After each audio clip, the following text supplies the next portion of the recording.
لله أما بعد أعوذ بالله من الشيطان الرجيم بسم الله الرحمن الرحيم ومن يوق شح نفسه فأولئك هم المفلحون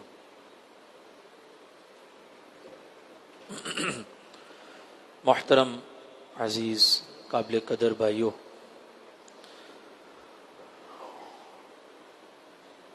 14 اگست یوم آزادی کے طور پہ لوگ مناتے ہیں، خوشی محسوس کرتے ہیں۔ ہم میں سے ہر ایک کی خواہش ہماری زبانوں پہ آتی ہے کہ ہم سب پاکستان کو پھلتا پھولتا دیکھنا چاہتے ہیں، ترقی کی راہوں پہ گامزن دیکھنا چاہتے ہیں، لیکن معاشرتی موجودہ صورتحال لوگوں کو بڑا افسردہ بھی کرتی ہے، مایوس کن کیفیت بھی ہمیں نظر آتی ہے۔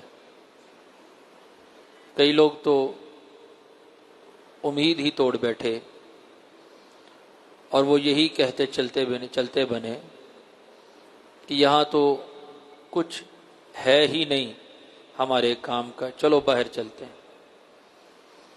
تو وہ الوداع کہتے ہوئے کوئی فرانس چلا گیا، کوئی اٹلی چلا گیا، کوئی جاپان چلا گیا، کوئی متحدہ عرب امارات کی طرف چلا گیا، کوئی سعودیہ، جہاں جہاں جس کو اپنا سکوپ نظر آیا، جہاں جہاں اس نے دیکھا کہ میرے فلاں رشتہ دار وہاں گئے تھے، چلو میں بھی چلتا ہوں۔ تو یہ ساری کیفیات ہمارے سامنے ہیں۔ پھر ہم دوسروں پہ بات ڈال دیتے ہیں کہ جی فلاں پارٹی، فلاں جو سیاسی گروہ ہے وہ ملک کو کھا گیا، وہ ملک کو لوٹ کھسوٹ گیا۔ بہت سے عوامل ہر ایک کی سوچ اور فکر کے مطابق ہیں۔ مذہبی اور دینی نسبت رکھنے والے لوگ کچھ اور پیرائے سے اس ساری صورتحال کا جائزہ لیتے ہیں، تو ہم بھی کچھ اس میں اپنا حصہ ڈالتے ہیں کہ بھئی ہم بھی تو دیکھنا چاہتے ہیں نا اس ملک کو ترقی اور خوشحالی کی راہ پہ۔ تو ہم نیچے سے شروع کرتے ہیں۔ بہت سے اصول ہیں ترقی کے، کسی بھی قوم کی دنیاوی ترقی کے بھی۔ جب وہ ان اصولوں پہ اپنی زندگی بسر کرتی ہے تو اللہ کا ایک اصول اسلام اور غیر اسلام کے اعتبار سے، ایک اصول پوری دنیا کے اعتبار سے، کہ اللہ جو محنت کرتی ہے، قوم مشقت کرتی ہے، ہمت باندھتی ہے، اپنی اصلاح کرتی ہے، اپنی خامیوں کو دور کرنے کی کوشش کرتی ہے، جس اعتبار سے بھی وہ سوچتی ہے اپنے آپ کو آگے بڑھانے کی، اللہ اس کی مدد کرتا ہے۔ وہ مسلمان ہو، وہ غیر مسلم ہو۔ تو ہماری حیثیت کچھ اور بھی ہے۔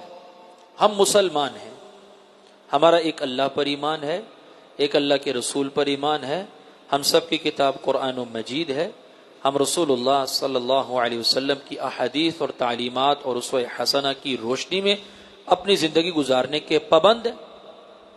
ہمارے اصول کچھ اور ہیں، ہمارے زاویے ترقی کے کچھ اور ہیں۔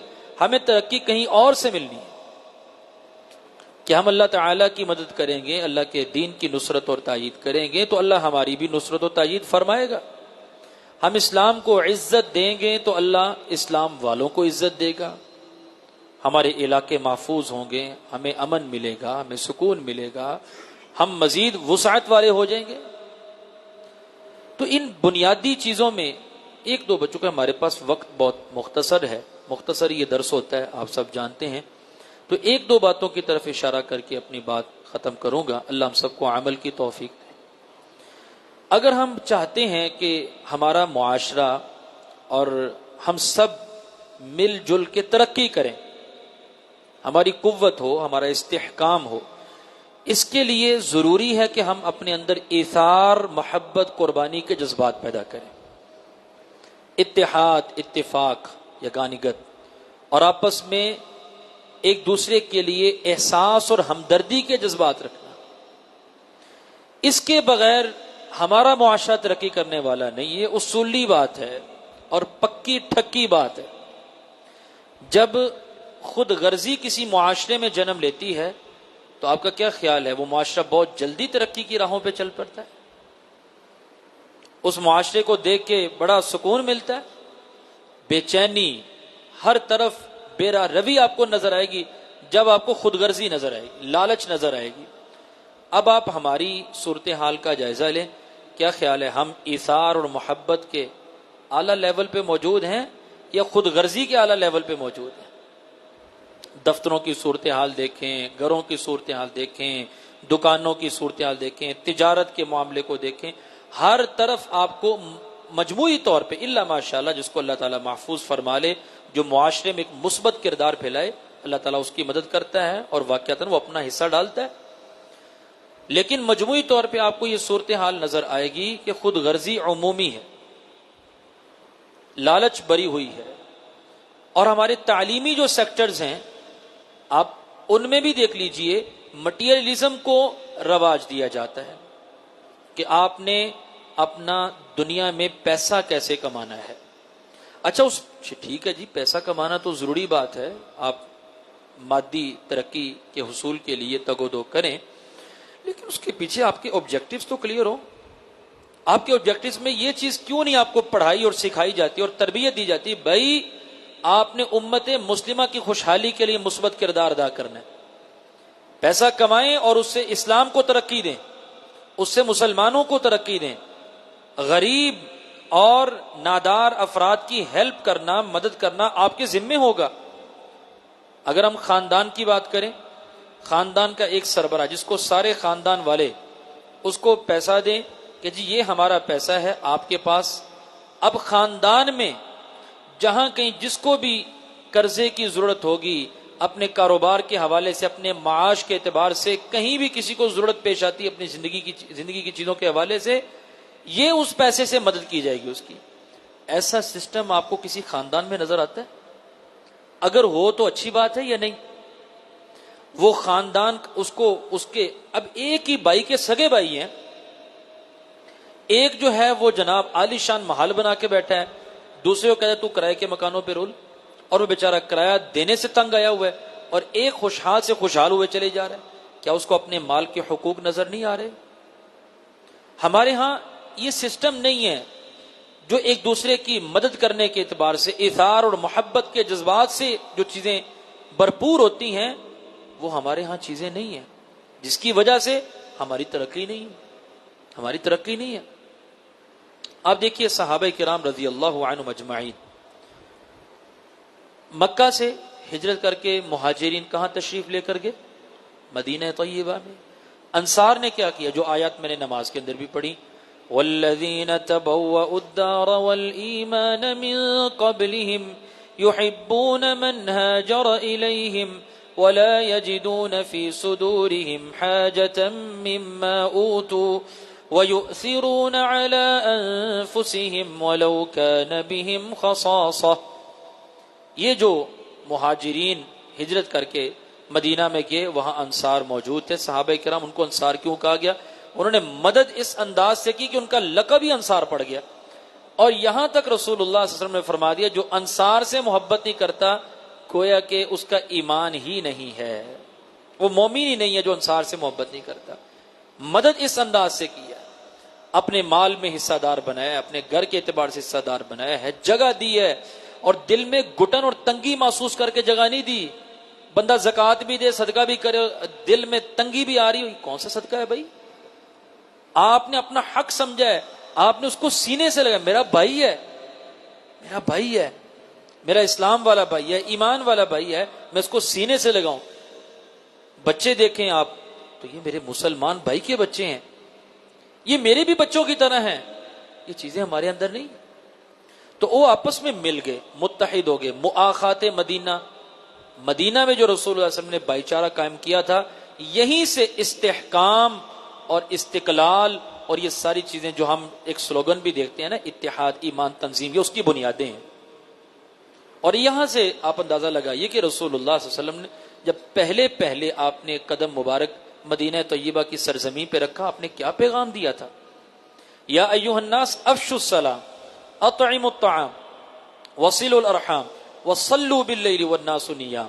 اے لوگو سلام کو عام کرو، آپس میں ایک دوسرے کو کھانا کھلاؤ، صلہ رحمی کرو، راتوں کو اٹھ کے نماز پڑھو جب لوگ سوئے ہوئے ہوں.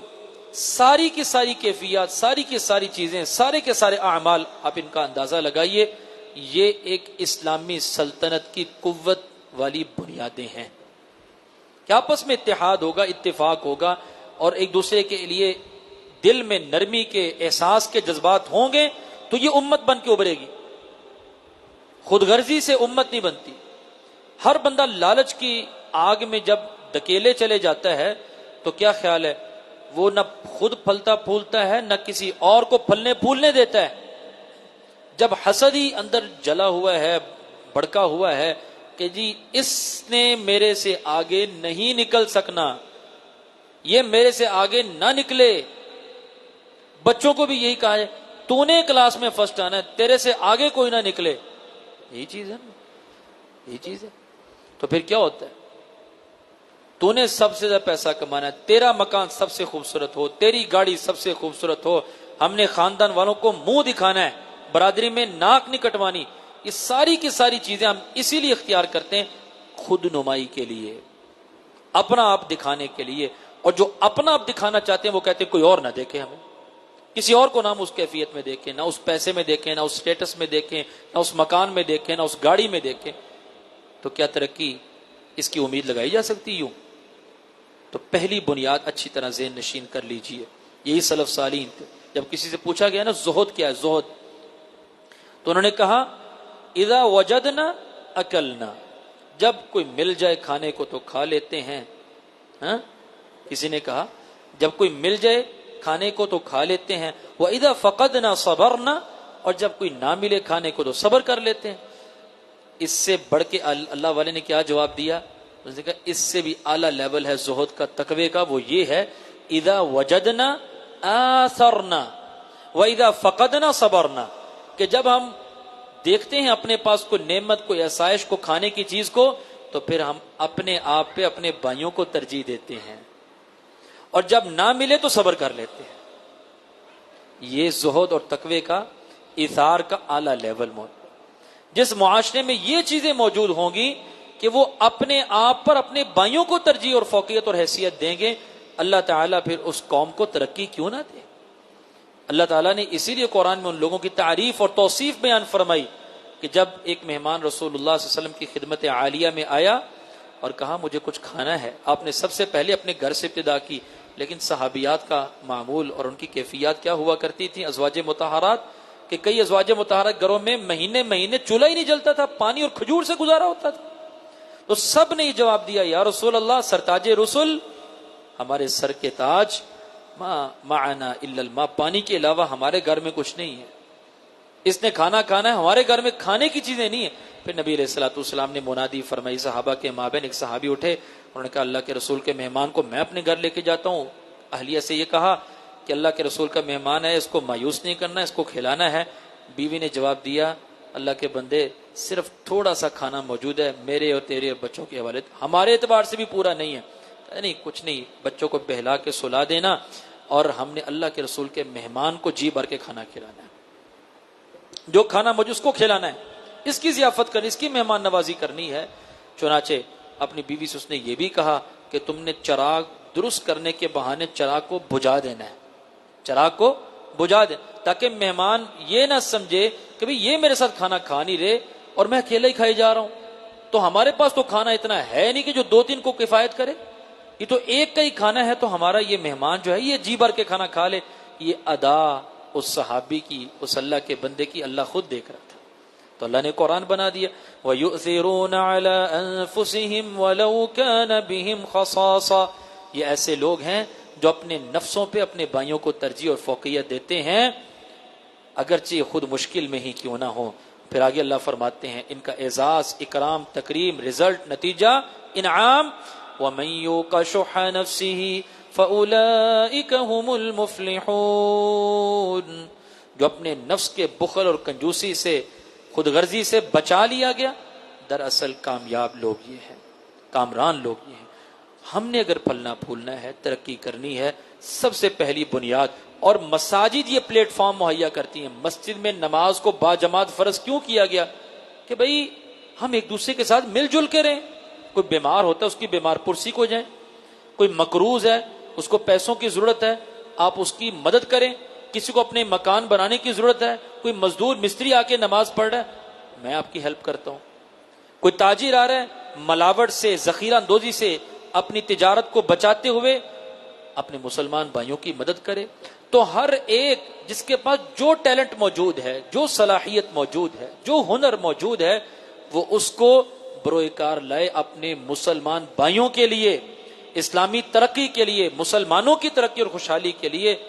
اگرچہ اس میں وہ اپنا جائز منافع بھی رکھے لیکن استحصال نہ کرے، معاشرتی معاشی کسی کا استحصال نہ کرے، کسی کی مجبوری کا ناجائز فائدہ نہ اٹھائے کہ اب یہ چونکہ ساری طرف گھوم گھما کے آ گیا، یہ بندہ پھنسا ہوا ہے، مجبور بنا ہوا ہے، اس نے چیز لینی ہے، اب اس کی گردن پہ چھری چلا کے بھی چیز لو اور اس کو اپنی مرضی کا ریٹ لگاؤ۔ نہ بھائی، کسی کی مجبوری سے فائدہ نہ اٹھایا جائے، بلکہ محبت سے، ایثار سے، قربانی سے اگر آپ کسی کے لیے بہترین کر سکتے ہیں تو بہترین کریں۔ جس معاشرے میں ایسی چیزیں عام ہو جائیں گی اللہ تعالیٰ اس معاشرے کو ترقی اور خوشحالی کی راہوں پہ گامزن کر دے گا۔ دعا یہی ہے کہ اللہ تعالیٰ ہم سب کو مل جل کے اتحاد اتفاق سے، ایثار محبت الفت کے جذبات سے سرشار رہتے ہوئے اللہ ہم سب کو اپنی زندگی گزارنے کی توفیق دے۔ آمین ثم آمین، وما توفیقی الا باللہ۔